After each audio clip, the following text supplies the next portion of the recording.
Voilà, on va faire quelques interventions qu'on va essayer de faire de façon très synthétique. Je vais d'abord prendre la parole pour situer ce sujet de décharge et des liens avec la première décharge pour lesquels on vous avait déjà convié il y a quelques temps, c'était en décembre, fin décembre. Ensuite, le lanceur d'alerte qui nous avait alerté pour la première décharge pensait venir, il n'est pas là, donc ça fait une intervention en moins. Ensuite, René-Lise Delocimore posera quelques questions. Ensuite, Andreas, qui s'est détourné de son chemin pour l'Allemagne, pour passer, nous parlera un petit peu du plastique. Et Jean-François conclura sur la position du collectif de Vosges Nature Environnement sur ces sujets environnementaux. Alors, ce que je voulais dire, c'est qu'en décembre 2020, un lanceur d'alerte s'est présenté à nous en disant je suis allé voir, j'ai un terrain familial à Tess-sous-Montfort et il est totalement occupé par une décharge sauvage ou illégale ou je ne sais pas quoi, enfin par une décharge qui m'empêche de jouir de mon terrain pour nourrir mes chevaux. Voilà. Donc on est allé voir et on a fait une première conférence de presse et on a écrit au maire, etc., pour sensibiliser sur cette décharge qui est très proche des forages agrivères aussi. C'est la raison pour laquelle on s'est mobilisé peut-être plus rapidement que pour d'autres décharges.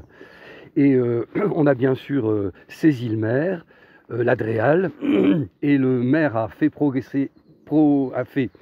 procéder assez rapidement, de l'ordre d'un mois et demi, 2 mois, à un début d'évacuation de la décharge qu'un professionnel a estimé pour nous à 4000 tonnes de gravats, peut-être inertes, reste à voir.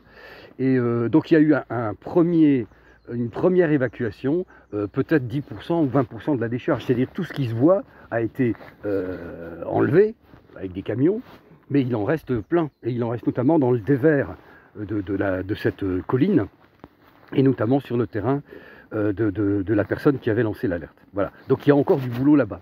Mais il se trouve qu'avec la conférence de presse que vous avez bien voulu relayer, il y a une habitante de Vittel qui a sonné à notre porte et qui a dit « Moi j'ai un truc vachement plus intéressant ». Alors on dit « Qu'est-ce que c'est ?» Mais c'est une décharge de bouteilles plastiques qui appartient à Nestlé. Non, si, alors...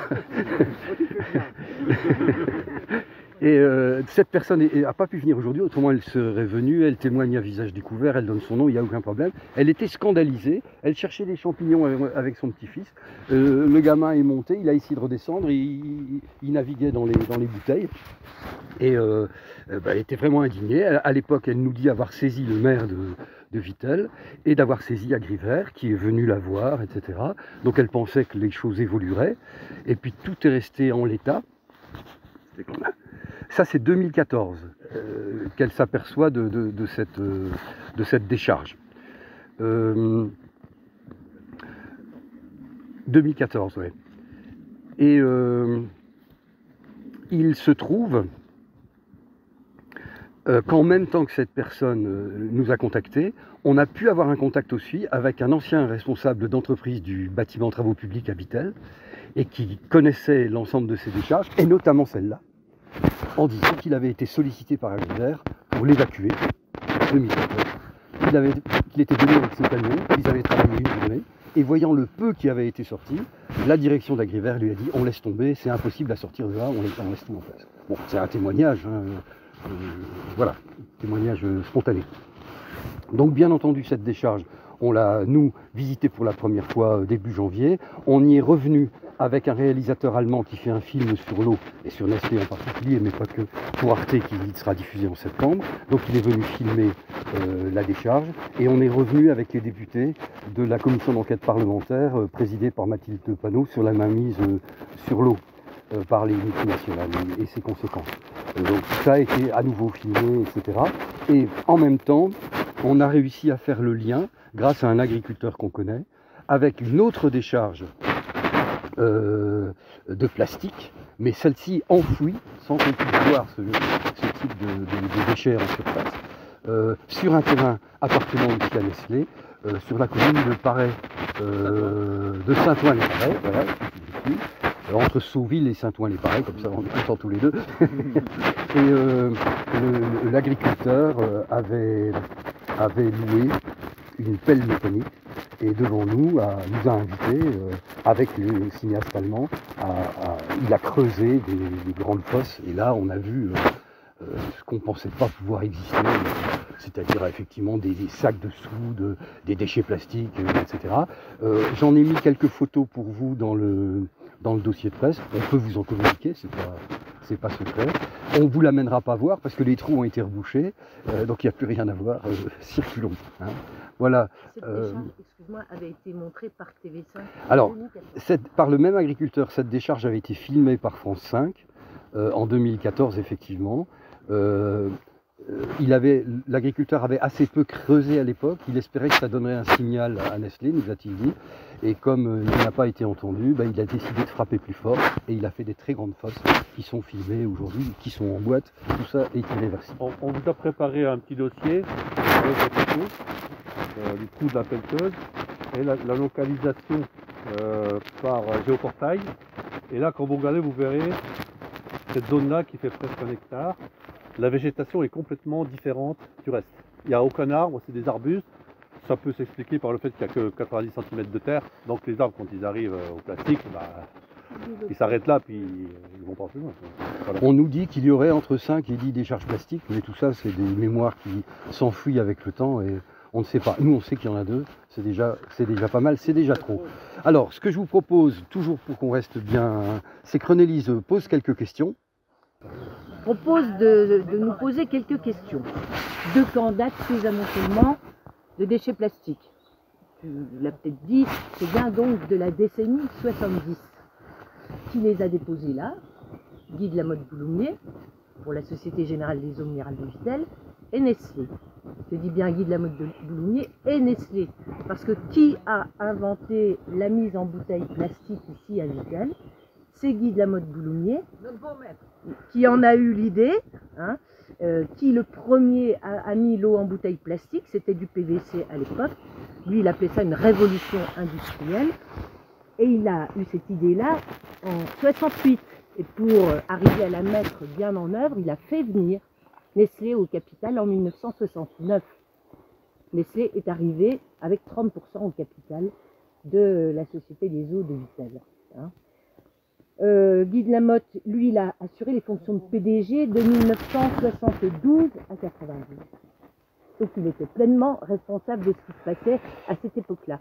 Mais Nestlé était au capital avec lui. Donc, c'est bien durant la décennie 70 que ce genre de dépôts, de décharges, ont été faits, hein, ont commencé. Et c'est bien Guy de la Motte Boulommier et Nestlé qui, de concert, ont décidé de faire disparaître les déchets, soit dans des fosses, soit ici dans des buttes recouvertes de terre. Hein. Nous, on habite Vittel depuis longtemps, moi je suis née ici, j'ai jamais pensé que des buttes comme ça, on a dû passer souvent là devant, jamais vu que c'était une décharge de bouteilles. C'est comme à Thais. Si vous ne savez pas qu'il y a une décharge là, vous ne la voyez pas. Hein. Donc il y a bien, pour moi, il y a bien une volonté de, avec le temps, de faire disparaître toute trace de ces déchets. Alors, la question suivante que je vous propose, c'est Guy de la Motte Boulommier et Nestlé pouvaient-ils ignorer les risques de pollution de ces décharges? On en doute. Plusieurs indices pour ça. Moi, j'ai retrouvé en 1975 une étude scientifique d'un chercheur, je vous ai mis le lien, qui portait sur le sujet de la pollution des nappes souterraines par le plastique. Alors à l'époque, il ne parle pas du plastique en bouteille, c'est trop récent, hein, mais du plastique agricole, du plastique industriel, des industries pétrolières. C'est un sujet qu'on commence à explorer dès 1965.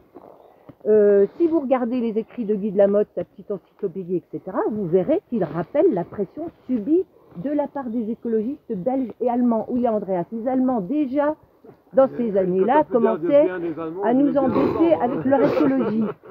Bon, c'est lui qui l'écrit. C'est lui qui l'écrit. C'est un problème qui l'a gêné à l'époque. Voilà. Et quant à aujourd'hui, même si la pollution des sols terrestres, c'est un sujet qui n'est pas aussi exploré que la pollution des sols des océans, par exemple, hein, ou des eaux. On sait avec certitude, il y a eu un article récent dans le Monde l'an dernier, qu'elle affecte aussi les écosystèmes terrestres. Voilà. Enfin, dernière question. Qu'est-ce qu'a fait Nestlé depuis qu'il est au courant de ses décharges en 2014? Bon, Bernard a parlé de la décharge révélée en 2014 par TV5.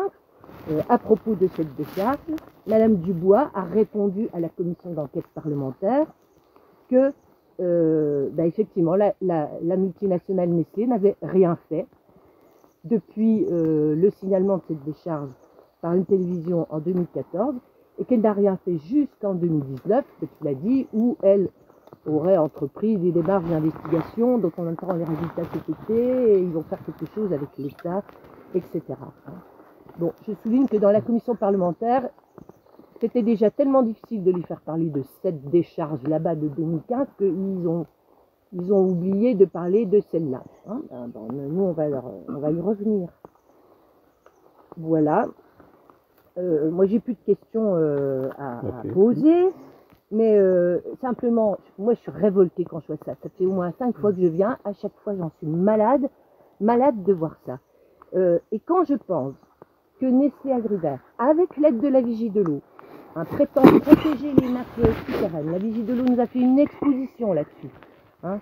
Comment comprendre alors qu'elle laisse ça, qu'elle laisse cette décharge-là? Donc elle connaît parfaitement l'existence, qu'elle laisse la décharge de Saint-Ouen et sans doute toutes les autres qui sont enfouies. Ils ne font rien. Ils ne font rien. Et à côté de ça, ils nous font la leçon sur les pesticides, ils nous font la leçon sur le tri des bouteilles. Hein. Nestlé, l'an dernier, a fait 3 campagnes publicitaires. Une avec les Fous de France sur le tri, sur la pédagogie du tri, voir la campagne, sur la pédagogie du tri. Les habitants, c'est à vous de... appliquer leur les habitants, c'est à vous de trier, et nous, Nestlé, on s'occupe du recyclage. Ils s'occupent du recyclage, là.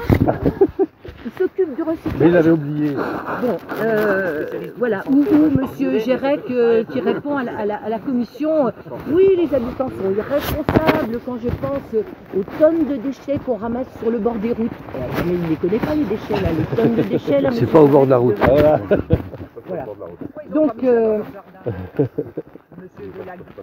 voilà. Donc allez écouter sur les questions à la commission les commentaires de Madame Dubois, qui dit non mais c'est un héritage. C'est un héritage, nous on n'y peut rien. Hein. C'est vrai, quand vous héritez, vous n'y pouvez rien. C'est vos parents qui ont accumulé l'argent. Bon, donc on hérite, on a hérité. Et puis qu'est-ce qu'on peut bien faire maintenant?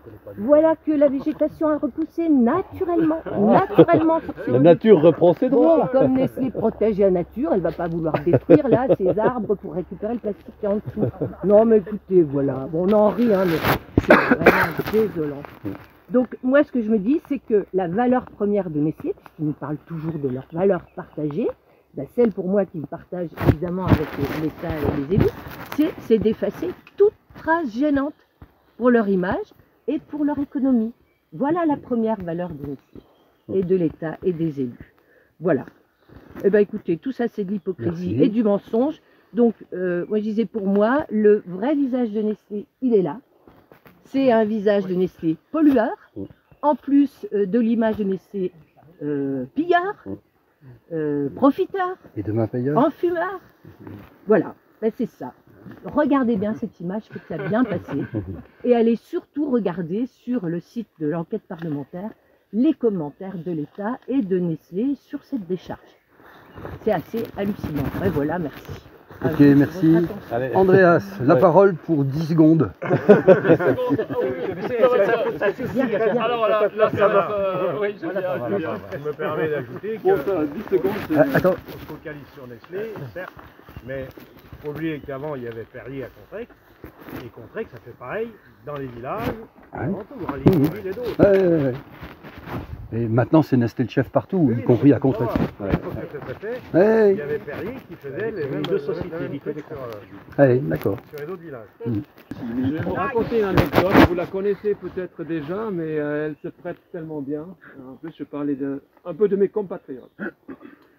Donc, Nestlé a reçu en 2019 par la Deutsche Umwelthilfe, ça correspond à FNE en France, une grande association allemande de l'environnement, le prix Le Vautour d'Or, un prix négatif.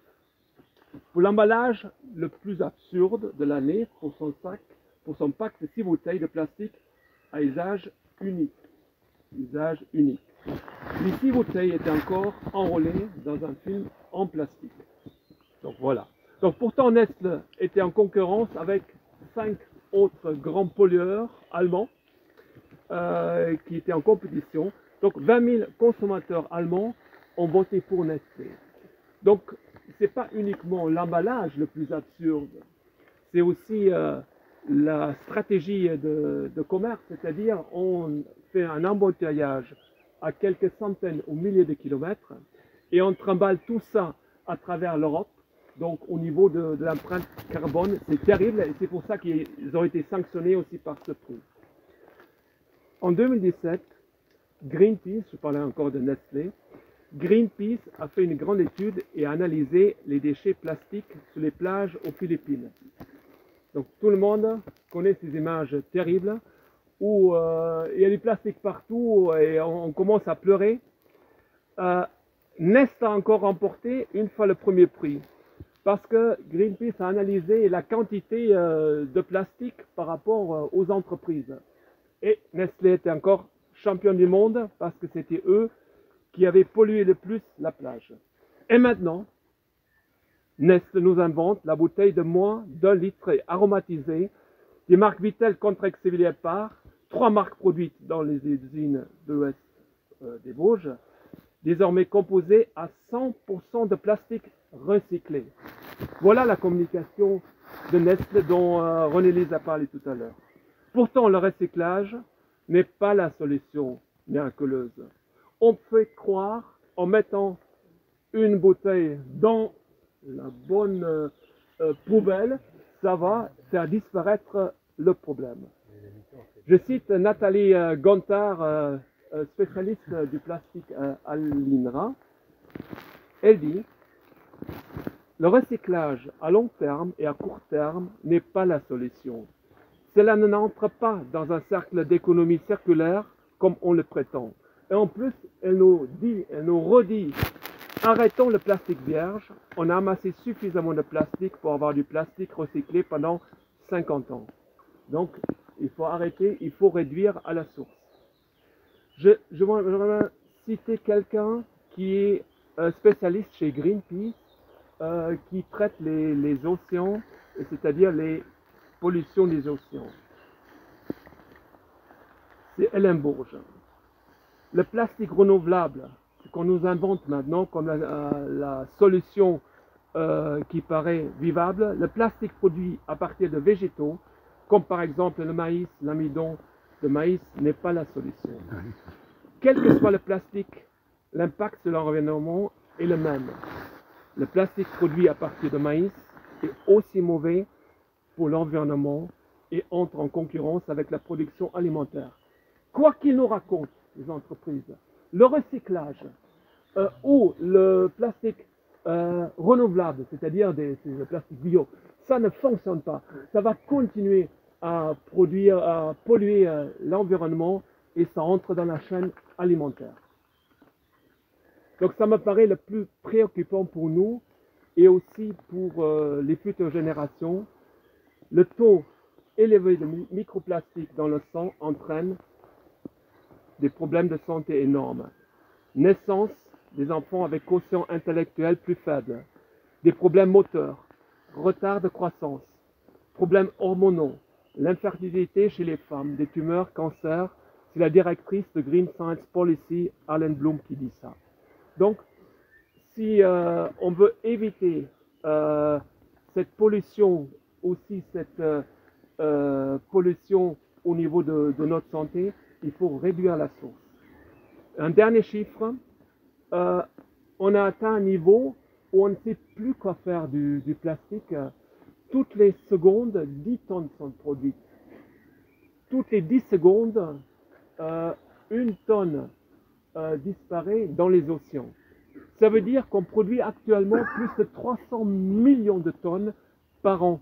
Et malheureusement, c'est en pleine expansion, le gaz naturel ne coûte pas cher, l'industrie pétrochimique est en pleine expansion. Donc, c'est un problème immense si on ne comprend pas qu'il faut arrêter tout ça. Lorsqu'on a une inondation chez soi à la maison, la première chose qu'on fait avant d'éponger, c'est de fermer le robinet. Donc il faut fermer le robinet de la production du plastique. Il faut utiliser notre intelligence dans le bon sens du terme et se dire mais on peut faire autrement. On n'a pas besoin de mettre de l'eau dans les bouteilles et le trimballer partout dans le monde. Un peuple indigène qui voit ça, cette philosophie, qui vit des ressources naturelles primaires, voit comment on vit, ils vont se demander qu'est-ce qu'on a fait de notre terre. Voilà. Merci Andreas. Merci. Super. Jean-François? Oui, pour compléter un peu Andreas. T'as plus que 12 secondes. Hein. Non, mais rapidement. Hein. C'est vrai que quand on voit du plastique solide comme ça, on se dit mais c'est pas polluant. Mais ce qu'on vient d'examiner, c'est ce qui ne se voit plus, c'est-à-dire la dégradation en micro-particules. Et ça, tu as parlé des plastiques biosourcés avec le maïs, etc. Ça permet de dégrader encore plus rapidement en petites particules, donc d'être encore plus polluant. Donc voilà, c'est simplement pour compléter. Et puis le fait aussi, enfin une anecdote, mais une citation dans un reportage de France 3 ou France 5 les jours derniers, où il nous disait qu'on consommait par semaine en plastique, en microplastique, l'équivalent d'une carte bancaire. C'est quand même à méditer et ça rejoint les impacts sur la santé que tu as évoqués. Alors, concernant ces décharges et le rôle d'associations comme Vosges Nature Environnement, bah, bien sûr, c'est déjà, on le fait, maintenant c'est connu, il y a donc toute une démarche qui permet à tout citoyen de signaler des décharges constatées par l'intermédiaire de Sentinelle, hein, que ce soit Vosges Nature Environnement ou Lorraine Nature Environnement. Et à partir de là, bien sûr, on est amené à intervenir pour faire respecter la loi, la réglementation. À savoir qu'une décharge sauvage, donc qui n'a pas d'autorisation, elle doit être résorbée. Et c'est du pouvoir du maire, dans ses prérogatives, que d'intervenir auprès du propriétaire du terrain et des propriétaires des déchets s'il est connu, mais pour mettre en œuvre tout ce qu'il faut faire réglementairement pour évacuer ces déchets et les traiter conformément à la réglementation. Donc c'est ce que nous faisons régulièrement, on l'a fait pour Tès-sous-Montfort. Là on vient d'envoyer hier au maire de Tès-sous-Montfort, encore le pauvre il n'a pas de chance, ça fait 2 sur sa commune, et à Saint-Ouen-les-Parrais pour la décharge dont on vous a parlé, qui est enfouie celle-là. On a donc signalé la présence avec les références cadastrales et autres, et rappelé au maire son rôle. Donc nous on attend bien sûr du maire qu'il intervienne auprès du responsable identifié des déchets, qui laisse quand même peu de doute, parce qu'on voit mal qui aurait pu accumuler ce genre de... Et puis il y a des témoignages aussi. Hein. Donc on attend, d'ailleurs Nestlé l'a pas contesté, on attend les réactions du propriétaire des déchets pour faire le nécessaire et remettre les terrains en état. On a également interpellé l'Adréal, parce que l'Adréal a un rôle à jouer aussi dans le cadre des installations classées et de la réglementation. Et ils vont diligenter une enquête pour voir les responsabilités à la fois de l'entreprise, si elle est identifiée comme étant responsable du dépôt de ces déchets et de ce qu'il convient de faire. Au niveau pénal, on pense qu'il n'y aura pas de conséquences parce que il peut y avoir prescription, hein, ça fait 30 ans que ça a été fait. Par contre, la responsabilité pour nous, elle demeure. Le producteur de déchets est responsable de l'enfouissement, ne peut pas se dédouaner à dire il y a prescription, maintenant on n'y touche plus. Non, le producteur de déchets reste responsable de ses déchets et la réglementation doit s'appliquer par rapport à leur évacuation et la restauration des sols. Donc voilà un peu où on en est. On va suivre les choses avec beaucoup d'intérêt, bien sûr. Aujourd'hui, comme ça a été évoqué à la commission parlementaire, tout le monde est au courant, hein, que ce soit Nestlé, que ce soit les élus, que ce soit l'État. Et on n'imagine pas qu'il n'y ait pas de suite donnée à cette affaire.